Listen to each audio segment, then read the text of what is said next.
Okay, cool.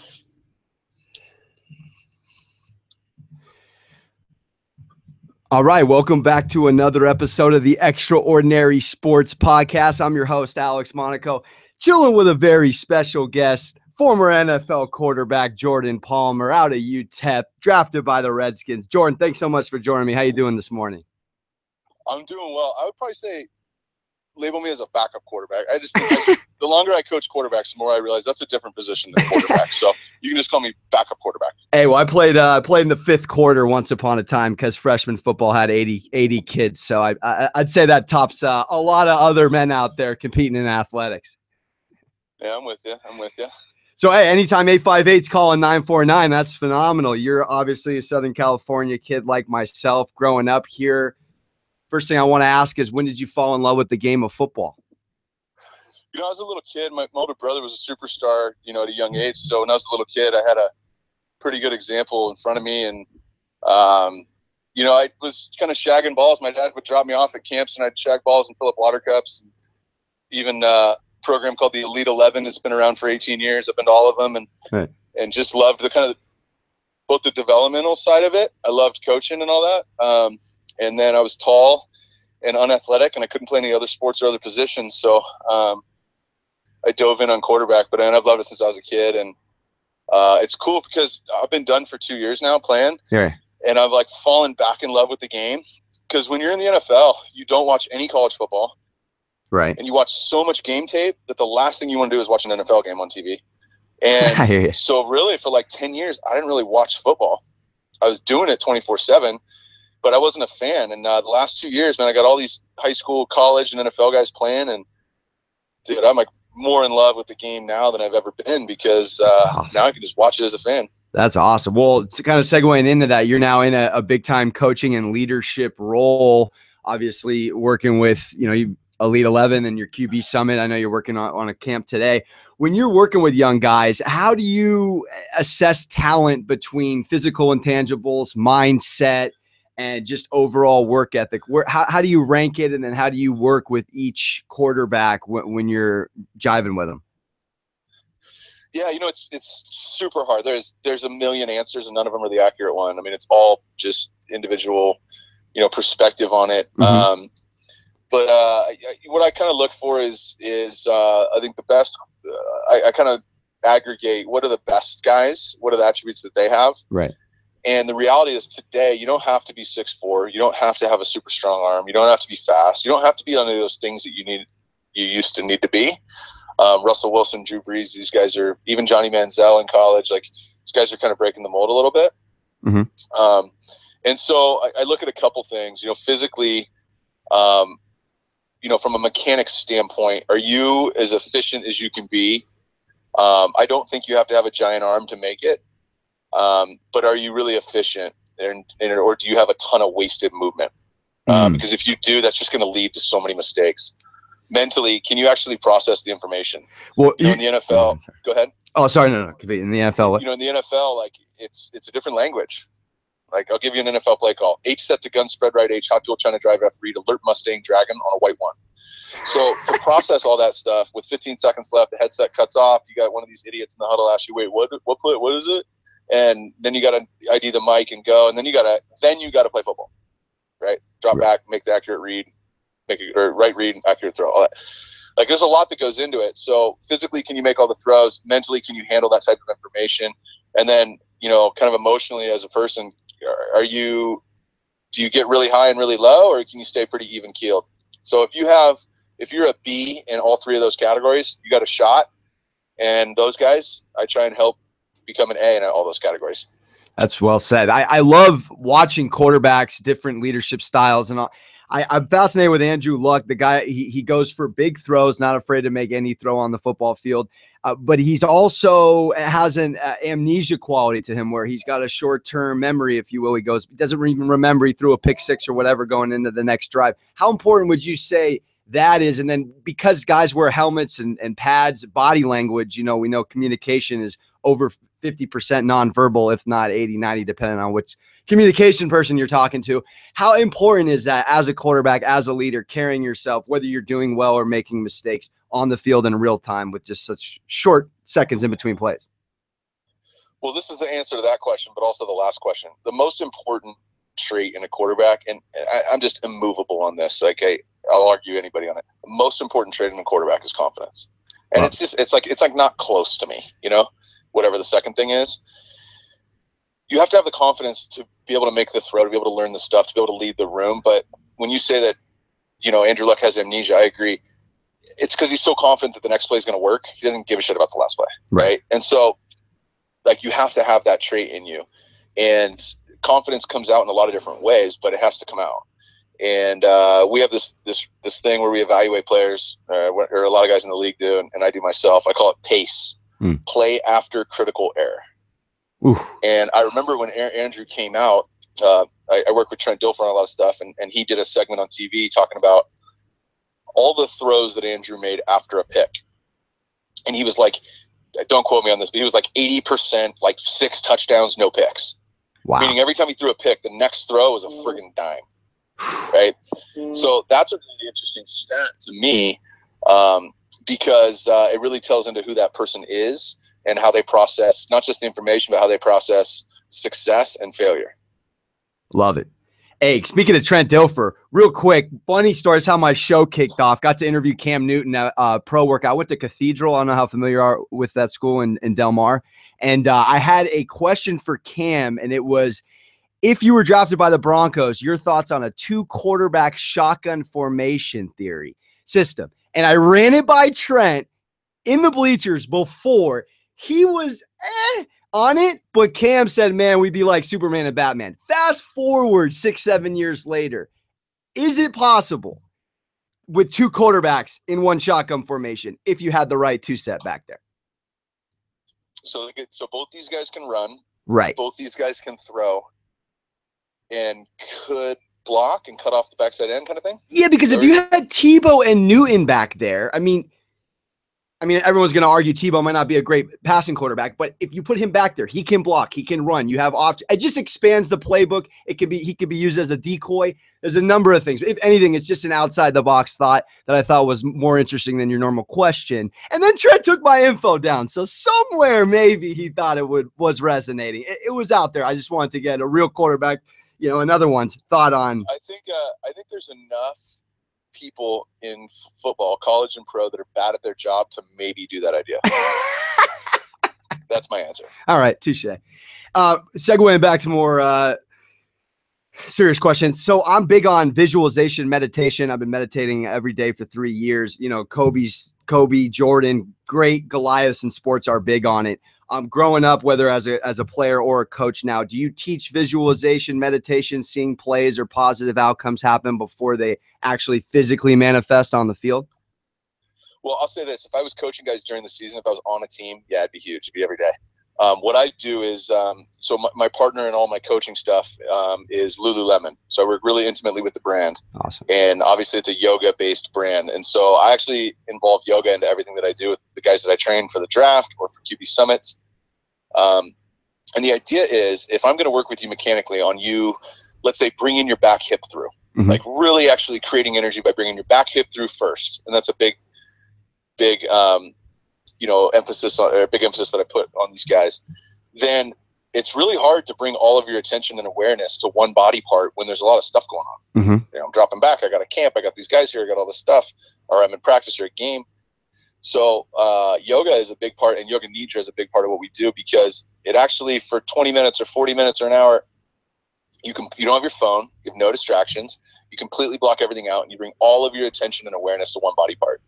And so that in itself is an exercise that's really good for these guys to do, because then I can actually change that one body part, trying to get the sequencing, trying to get the feel for that thing that we're trying to do. Yoga allows for that. And I'm a young guy too, but these millennials, man, there is no such thing as a 45-minute break from anything. Always have their phones on them, always have stuff going on, social, whatever. So yoga is one of those things where it's, it allows them to just take a step away and just be quiet for a period of time. And so that's been a big part of what I do. But again, I get these guys in the off season for short periods of time. And so the visualization everyday stuff, it's really hard to introduce that to somebody in March and expect them to do that in November. Right, I hear you.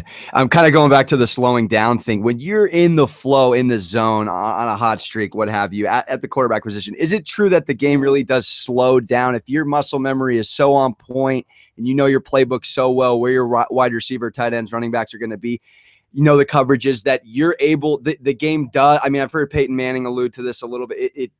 It starts out fast when you go from college to pro, but can you touch on that at all? I'm fascinated by, you know, when you're locked in and dialed in, what the game really feels like in those moments.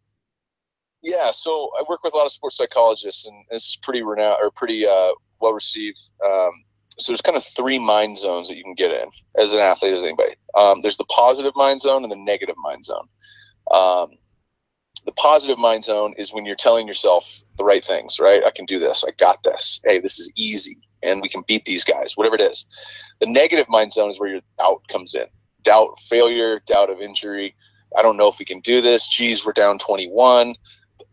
Those types of things that you're saying to yourself. The third mind zone is the no mind zone. And that's when you're not even thinking. You're just playing. So that, you know, what you're alluding to, that's when everything slows down. I just see it, right? Mm-hmm. The only way to get into the no mind zone is from the positive mind zone. And this is going to sound real weird and nerdy to a lot of people. I'm not the only person that believes this. So the more that you can push yourself into the positive mind zone, the more opportunity you have to get into the no mind zone, which is what most people refer to as like the zone. Right. Oh man, I was just feeling it. Right. When I work with quarterbacks, no matter how good or bad or how old they are, there was a point that they can go back to where they go, yeah, that game, that half, that quarter, that drive, man, I was feeling it. I was in the zone. That's what you're talking about. It's not some make-believe thing that exists. It's actually a state of mind that you can put yourself into. And the guys who are really sharp mentally and emotionally, those guys can build up mechanics to put themselves in that zone. And when you get in there, yeah, I think a lot of guys do feel like it does slow down. I really appreciate you saying that. Just a couple more questions. I know you're busy, man. I'll get you out of here. So kind of going off of that, energy, it's infectious. And you're, as a quarterback, you're in a leadership position.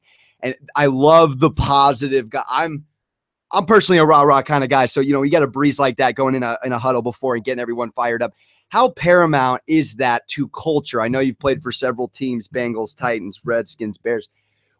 When you go around to different locker rooms, is a guy that has that ability to lift everyone up and empower them, even in moments where, you know, you might be down late in the third? How instrumental is that to team culture and dynamic?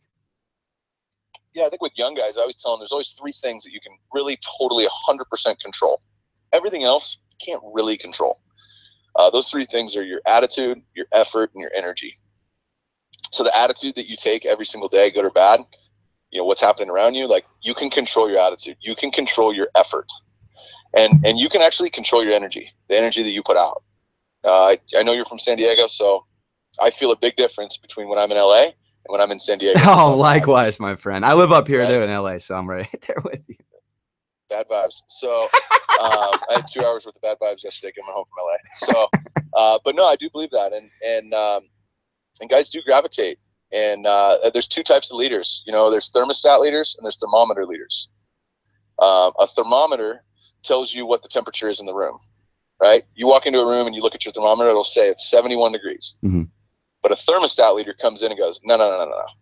It's 80 now. Wow. Or it's 60 now. I'm changing the temperature of the room. Love it. And when you get some guys who are thermostat leaders and they do a good job of controlling their energy every day, I'll bet you all of them are really cool, really popular, have hot girlfriends, and people love them. That's amazing. I know I saw a couple interviews on you prior to this to get ready. I know you're big on surfing. I grew up surfing as well. That to me is such a great sport because you have to be present. Do you ever teach other sports skills and implement them into football? Yeah, all my guys for the draft surf. Yeah. I get them on a board. We do a lot of stand-up stuff because it's really good. It's all the same body parts. It's awesome. Yeah, I'll just tell you this. Blake Bortles never surfed before. I trained him for the draft, and he's got a couple boards and lives on the beach in Jacksonville now and rips a little bit. That's awesome. Yeah, so I think it's huge. You're right, though. It is present. Every wave's different. Every set's different. You don't know what's going to come. Everything's off action.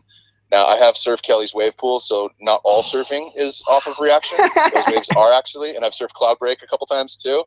And that is pretty consistent. All right. But every now and then it does close out. So, but you know, I think surfing is really big with that. I think ping pong is another one. I think a great way for a young guy to come into an NFL locker room and lead is by being the best ping pong player. That's Black, awesome. white, Samoan, whatever. All these guys play ping pong in every NFL clubhouse. And so I have the rookies get really good at ping pong during the draft process because it's a great conversation piece. And if you can come in as a third-round pick quarterback who doesn't know anybody, and you can take on the best wideout on the team, when I was in Chicago, Brandon Marshall and Devin Hester were unbelievable at ping pong, and that's how I became friends with them. That's awesome. Is I whooped their ass. Text me this link because I'm gonna send it to Brandon. And so I think there are other things, and ping pong's all off reaction too. That's fantastic. Actually, I played Brett Swain at Ryan Flaherty's spot in Carlsbad in ping pong, but we had no paddles. Different beast. Playing with no paddles, just hands. We had a good time. We bonded. So on that note, love Swain. Yeah, the man. One more question for you. I love asking this. You know, sports teaches so much about life lessons, trials and tribulations that especially team sports teaches you. Anything you either share with your guys that you coach or anything that you've learned along the way as a quarterback in the league in terms of life lessons? Yeah, I think there's two things that will inevitably strike a quarterback, kind of no matter what, and that's the inevitability of success and adversity.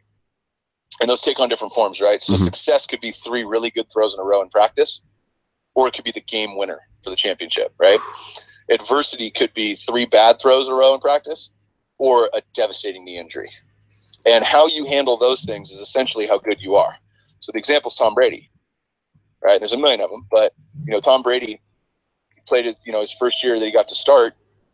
They won the Super Bowl, and he handled success really well because he won it again the next year. Right. Then he has a great year a couple years later, and Aaron Hernandez kills somebody, and Gronk gets hurt. Randy Moss leaves. Wes Welker leaves. He lost everybody, and they went to the AFC Championship the next year. So he handled adversity really, really well. Yeah. And so when people say that Tom Brady's the greatest or whatever, I'd say that he is amazing at handling adversity and success. And if you can just isolate it that way, and just look at everything that happens to you as success or adversity, and you're going to handle it great, then you're probably going to be super good at football. That's very well said. Really appreciate it. And everything I just said is true in life too. Yeah, beautiful. Well, I just want to give a quick plug before I let you go to, I know your friend's doing an amazing thing with the PSA Fund, the school supplies brand with a mission to end student loan debt in America. I know you're also a part of the Common Thread Collective, uniting people with common purpose to power commerce. If you want to touch on those for a tick, and then I'll let you go. But I just wanted to bring those up because those are 2 great things you're a part of. Yeah, the Common Thread Collective is an online sales agency. So we help people sell products on the internet, work with startups, and we've built a couple dope brands and work with all big brands like North Face and Lululemon. What's cool is I run that business, and we've between the 3 businesses that we own, we've got about 140 employees, and it's been rad that I've been able to focus on business while I was playing football, and help people grow their business. But it also allows me to only train the quarterbacks that I want to train in the way that I want to do it, and I can turn down guys and not have to go chase the dollars and do the thing because coaching is just the part of my life that I love. On the PSA Fund, yeah, check that out. A buddy of mine. He's an advisor at my company. Him and his 11-year-old son started this. And what it is it's a Kickstarter campaign live right now. And his son was 11. He was asking about student debt because he heard about it and he said, "What is that?" And so what it is it allows kids to use their social media to sell products, school supply products. And the money that they make goes right into a 529 account, which starts to put tax-free dollars towards college for them. So his 11-year-old son can sell a ton of pencils and backpacks and hats, and the money that he makes off that is already going towards his college fund. And you figure if he does that at 11 and he sells 100,000 stuff over the next 14 years, he'll have college paid for. It's amazing. It's awesome. Well, I appreciate you expanding on both of those. And Jordan, thank you so much for the time. Have a great day at camp. And again, Jordan Palmer on Instagram. Got an awesome page as well. And again, thank you for all the insight. It was a tremendous talk. Thanks, man. All right. Later, Jordan. Later. Now was Jordan Palmer, quarterback in the NFL, and now coach, mentor, leader to the likes of Sam Darnold and young guys coming up.